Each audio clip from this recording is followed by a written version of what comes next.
עכשיו לאתר ותמצאו מגוון פתרונות לכל שאלה הנוגעת לתפעול מכשיר שלכם.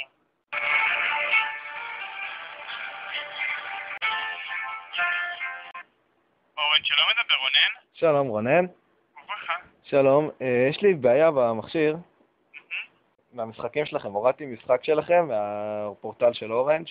אוקיי. עכשיו, יש לי בעיה בו, הוא תקוע. מה זאת אומרת תקוע? אני הורדתי את המשחק של ספיידרמן 3, אוקיי. עכשיו הגעתי לשלב השלישי, ואני תקוע. מה זאת אומרת תקוע?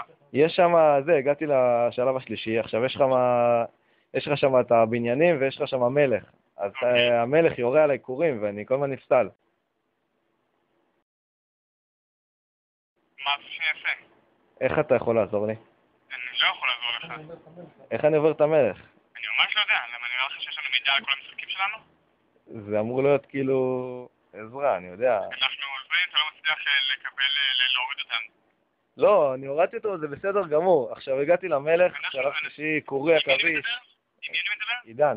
עידן, מה שאנחנו עושים, אנחנו מתפעלים רק אם אתה לא מצליח להוריד את המשחק או שאתה לא מצליח להיכנס למשחק. אנחנו לא עוזרים בכתבים של המשחק. יש את הקורי עכביש, אני מצליח, בסדר גמור. אבל הקורי עכביש, זה הבעיה. עידן, אין לנו לאן להמשיך. אני לא יודע מה זה המשחק הזה, אני לא מכיר את המשחק הזה. ספיידרמן 3, יש לכם אותו באתר שלכם. אוקיי, זה שיש אותו באתר, זה לא מה שאני מכיר אותו.